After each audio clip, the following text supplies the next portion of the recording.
ब्रह्मांड एवं जैव विकास में नेक्स्ट हम पढ़ेंगे बिग बैंग सिद्धांत। जैव केंद्रिकता का सिद्धांत हम पढ़ चुके हैं। जैव केंद्रिकता क्या मानता है कि प्रकृति में कोई भी घटना होती है उसके पीछे चेतना ही मूल कारण है। चेतना जीवन कह दो या आत्मा कह दो, ईश्वर कह दो, तो हर घटना के केंद्र में क्या होती है? चेतना होती है, या हर घटना के केंद्र में जीवन होता है। हर घटना के पीछे कारण किसका होता है? चेतना का, आत्मा का, जीवन का। बिना जीवन के, बिना चेतना के विश्व की कल्पना भी नहीं की जा सकती। तो ये हमने पढ़ा था जैव केंद्रिकता के सिद्धांत में। नेक्स्ट, बिग बैंग सिद्धांत। ब्रह्मांड की उत्पत्ति के विषय में वर्तमान में सर्वाधिक मान्यता प्राप्त अवधारणा बिग बैंग की है। बिग बैंग अवधारणा का परिवर्तित स्वरूप ब्रह्मांड की उत्पत्ति से लेकर उसके विकास के विभिन्न चरणों को समझाने में सफल रहा है। इस अवधारणा में माना गया है कि ब्रह्मांड की उत्पत्ति एक अत्यंत सघन व अत्यंत गर्म पिंड से, हाईली डेंस बॉडी और हाईली हॉट बॉडी से 13.8 अरब वर्ष पूर्व महाविस्फोट के कारण हुई। कि पहले अरबों वर्ष पहले कोई अत्यंत सघन और अत्यंत गर्म पिंड था और उसमें क्या हुआ? महाविस्फोट हुआ। तो जैसे किसी वस्तु में विस्फोट होता है, बम ब्लास्ट होता है, तो उसके टुकड़े दूर दूर तक फैल जाते हैं। ऐसे ही ब्रह्मांड में विस्फोट जब हुआ तो उसके टुकड़े दूर दूर तक फैल गए और अभी भी फैलते हुए एक दूसरे से दूर जा रहे हैं। तो किसी वस्तु में विस्फोट होने के बाद उसके टुकड़े दूर दूर तक फैल जाते हैं। ब्रह्मांड के भाग अभी भी फैलते हुए एक दूसरे से दूर जा रहे हैं। अरबों वर्ष पहले जब विस्फोट हुआ था तो उसके टुकड़े दूर दूर जा रहे थे विस्फोट के बाद, और वे आज भी एक दूसरे से दूर जा रहे हैं।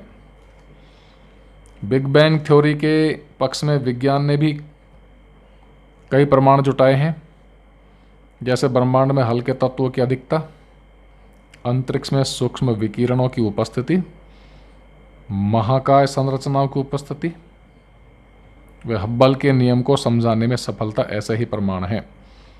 हब्बल का नियम भी इसी प्रकार का है कि ब्रह्मांड का विस्तार हो रहा है, एक्सपेंस हो रहा है, आकाशगंगाएं पृथ्वी से दूर जा रही हैं और उनके दूर होने की जो गति है, स्पीड है, वो पृथ्वी से दूरी के समानुपाती है।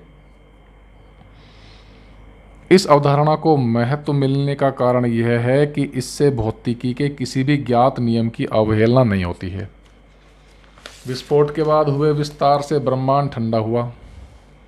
विस्फोट के बाद विस्तार हुआ ब्रह्मांड का, तो ब्रह्मांड क्या होता गया? ठंडा होता गया और सब एटॉमिक पार्टिकल की उत्पत्ति हुई, उप परमाणुवीय कणों की उत्पत्ति हुई।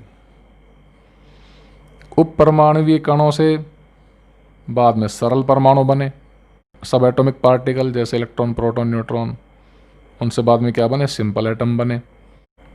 और सरल परमाणु से क्या बने? प्रारंभिक तत्व बने, जैसे हाइड्रोजन, हीलियम व लिथियम के दैत्याकार बादल बने। इनके विशाल क्लाउड बन गए, बादल बने। गुरुत्व बल के कारण संघनित होकर दैत्याकार बादलों ने तारों व आकाश गंगाओं को जन्म दिया। प्रारंभिक तत्वों से भारी तत्वों की उत्पत्ति बाद में तारों या सुपरनोवाओं में होने का अनुमान है। प्रारंभिक तत्व से भारी तत्वों की उत्पत्ति बाद में तारों या सुपरनोवाओं में होने का अनुमान है। सुपरनोवा क्या होता है? जब कोई तारा अपना जीवन चक्र पूरा कर रहा होता है, मतलब उसके अंत समय की बात है, किसी भी तारे का जब एंड होने वाला होता है तो वह हाईली डेंस हो जाता है, बहुत अधिक सघन हो जाता है, और उसमें क्या होता है? एक विस्फोट होता है, वो कहलाता है सुपरनोवा।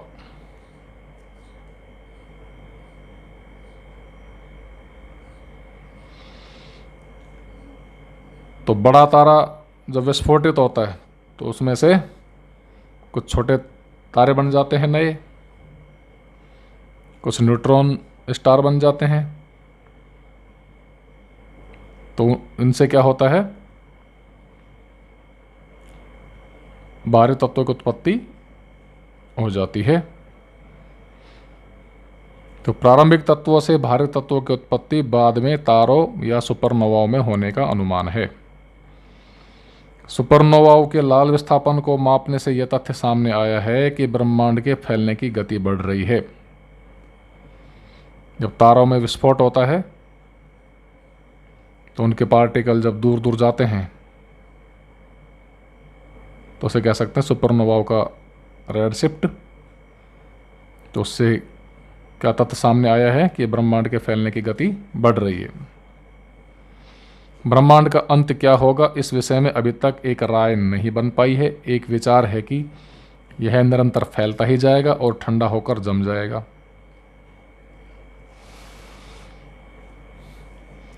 हिग्स बोसोन कणों की चर्चा करते हुए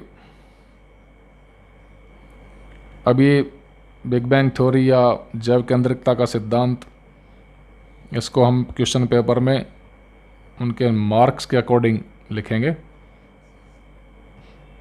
मार्क्स कम है तो छोटा लिखेंगे और ज़्यादा नंबर का क्वेश्चन आता है तो थोड़ा विस्तार से लिखेंगे और मेन पॉइंट लिखेंगे और इनके मुख्य बातें लिखेंगे। पूरा लिखने की आवश्यकता नहीं है। हिग्स बोसोन कणों की चर्चा करते हुए, पूरा इसलिए पढ़ रहे हैं क्योंकि कोई इम्पोर्टेंट बात अगर बीच में हो, वो अगर एग्ज़ाम में आ जाती है तो 100 में से 100 नंबर हम ले सकें, कहीं भी नंबर कटने की गुंजाइश न रहे। तो हिग्स बोसोन कणों की चर्चा करते हुए भौतिक शास्त्री विजय कुमार पांडे लिखते हैं कि भौतिक विज्ञान अज्ञात को ज्ञात की परिधि में लाता है, लेकिन सृष्टि का रहस्य अज्ञात की परिधि में नहीं, अज्ञेय के विस्तार में होता है। ईश्वर को वैज्ञानिक शोध से नहीं अपितु अनुभूतिपरक आत्मबोध से ही पाया जा सकेगा। जैन धर्म में सृष्टि को कभी नष्ट नहीं होने वाली माना गया है।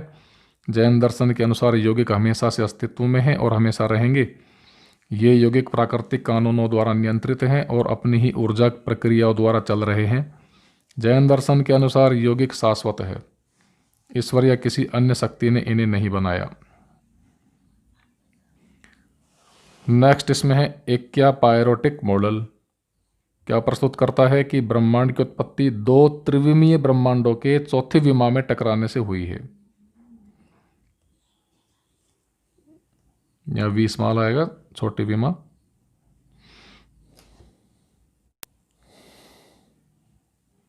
इसमें भी ब्रह्मांड का प्रसार होना तो माना गया है, मगर बिग बैंग के प्रसार से अलग है। ब्रह्मांड को रबर की झिल्ली की तरह फैलता माना गया है। एक्यापायरोटिक मॉडल में ब्रह्मांड का प्रसार तो माना गया है, लेकिन किस प्रकार से, जैसे रबर की झिल्ली फैलती है उस प्रकार से। ब्रह्मांड की संरचनाएं एक दूसरे से दूर जा रही हैं, मगर बढ़ती दूरी का कोई केंद्रीय बिंदु नहीं है। नेक्स्ट है जीव उत्पत्ति के भौतिक सिद्धांत। अपने अवलोकनों के आधार पर अरस्तु जैसे दार्शनिकों ने निर्जीव पदार्थों से जीवों की उत्पत्ति को समझाने का प्रयास किया। इस मान्यता के अनुसार प्रकृति में निर्जीव पदार्थों जैसे कीचड़ से मेंढक, सड़ते मांस से मक्खियां आदि सजीवों की उत्पत्ति होती रहती है। अरस्तु ने क्या बताया कि सजीवों की उत्पत्ति निर्जीव पदार्थों से होती है, जैसे कीचड़ से मेंढक, सड़ते मांस से मक्खियां। लेकिन ये थ्योरी सही नहीं है। जीव की उत्पत्ति निर्जीव से नहीं हो सकती। जीव की उत्पत्ति में ईश्वर की भूमिका को नकार कर प्राकृतिक नियमों के अनुरूप जीव की उत्पत्ति की सर्वप्रथम विवेचना करने का श्रेय चार्ल्स डार्विन को जाता है। वास्तव में तो ईश्वर की भूमिका ही सही है। बाकी ये जो वैज्ञानिक लोग फालतू बातें करते हैं वो उसी प्रकार है जैसे कोई बुझती चिंगारी सूर्य को चैलेंज करती है। रूसी वैज्ञानिक अलेक्जेंडर ओपेरिन ने 1924 में जीव की उत्पत्ति नाम से निर्जीव पदार्थों से जीवन की उत्पत्ति का सिद्धांत प्रतिपादित किया था। अलेक्जेंडर ओपेरिन ने 1924 में जीव की उत्पत्ति नाम से एक सिद्धांत दिया था, किससे? निर्जीव पदार्थों से जीवन की उत्पत्ति का सिद्धांत। ओपेरिन ने कहा, लुई पाश्चर का यह कथन सच है कि जीव की उत्पत्ति जीव से ही होती है, मगर प्रथम जीव पर यह सिद्धांत लागू नहीं होता। प्रथम जीव की उत्पत्ति तो निर्जीव पदार्थों से ही हुई होगी। लुई पाश्चर तो कहते हैं कि जीव की उत्पत्ति जीव से ही होती है, लेकिन ओपेरिन तो कह रहा है कि जो सबसे पहले जीव बना वो किससे हुआ होगा? उसकी उत्पत्ति तो निर्जीव से ही हुई होगी। ओपेरिन ने कहा कि सजीव व निर्जीव में कोई मूलभूत अंतर नहीं होता और रासायनिक पदार्थों के जटिल संयोजन से ही जीवन का विकास हुआ है। विभिन्न खगोलीय पिंडों पर मीथेन की उपस्थिति इस बात का संकेत है कि पृथ्वी का प्रारंभिक वायुमंडल मीथेन, अमोनिया, हाइड्रोजन तथा जलवाष्प से बना होने के कारण अत्यंत अपचायक रहा होगा। तो पृथ्वी का प्रारंभिक वायुमंडल कैसा था? अपचायक। एग्जाम में पूछा जा सकता है कौन कौन सी गैसें थी? मीथेन, अमोनिया, हाइड्रोजन, जलवाष्प। इन तत्वों के संयोग से बने यौगिकों ने आगे संयोग करके और जटिल यौगिकों का निर्माण किया होगा। इन जटिल यौगिकों के विभिन्न विन्यासों ने जीवन की नींव रखी होगी। एक बार प्रारंभ हुए जैविक लक्षणों ने स्पर्धा एवं संघर्ष के मार्ग पर चलकर वर्तमान सजीव सृष्टि का निर्माण किया होगा। 1929 में जेबीएस हाल्डेन ने ओपेरिन के विचारों को और विस्तार दिया। हाल्डेन ने पृथ्वी की उत्पत्ति से लेकर संकेंद्रकीय कोशिका की उत्पत्ति तक की घटनाओं को 8 चरणों में बांटकर समझाया। तो जेबीएस हाल्डेन ने पृथ्वी की उत्पत्ति से लेकर संकेंद्रकीय कोशिका सिनोसिटिक सेल की उत्पत्ति तक की घटनाओं को 8 चरणों में बांटकर समझाया। हाल्डेन ने कहा कि सूर्य से अलग होकर पृथ्वी धीरे धीरे ठंडी होती गई तो उस पर कई प्रकार के तत्व बन गए। भारी तत्व पृथ्वी के केंद्र की ओर गए तथा हाइड्रोजन, नाइट्रोजन, ऑक्सीजन तथा ऑर्गन से प्रारंभिक वायुमंडल एवं जलवाष्प बने। इस क्रिया में पूरी ऑक्सीजन काम आ जाने के कारण वायुमंडल अपचायक हो गया था। सूर्य के प्रकाश व विद्युत विसर्जन के प्रभाव से रासायनिक क्रियाओं का दौर चलता रहा और कालांतर में अमीनो अम्ल, शर्करा, ग्लिसरॉल आदि अनेकानेक प्रकार के यौगिक बनते गए। इन यौगिकों के जल में विलय होने से पृथ्वी पर पूर्व जैविक गर्म सूप बना।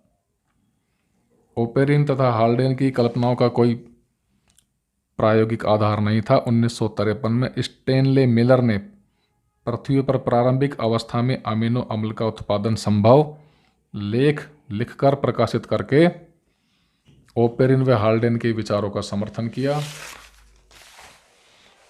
तो मिलर का प्रयोग क्या है? मिलर ने प्रयोग करने के लिए एक विद्युत विसर्जन उपकरण बनाया। उपकरण में गोल पेंदे का फ्लास्क, एक विद्युत विसर्जन बल्ब तथा एक संगणक लगा था। गोल पेंदे के फ्लास्क में पानी भरने के बाद उपकरण में हवा निकालकर उसमें मीथेन, अमोनिया और हाइड्रोजन को 2:1:2 में भर दिया गया। विद्युत विसर्जन के साथ साथ पानी को उबलने दिया जाता तो उत्पन्न भाप के प्रभाव के कारण गैसें निरंतर वृत्त में घूमती रहती, साइकिल के रूप में घूमती रहती, चक्कर के रूप में। विद्युत विसर्जन बल्ब से निकलने वाली जलवाष्प के संघनित होने पर उसे एनालिसिस हेतु बाहर निकाला जा सकता था। मिलर ने निरंतर 1 सप्ताह तक विद्युत विसर्जन होने के बाद संघनित द्रव का एनालिसिस किया, विश्लेषण किया और उसमें क्या देखा, क्या पाया? उस द्रव में अमीनो अम्ल, एसिटिक अम्ल आदि कई प्रकार के कार्बनिक पदार्थ उपस्थित पाए गए।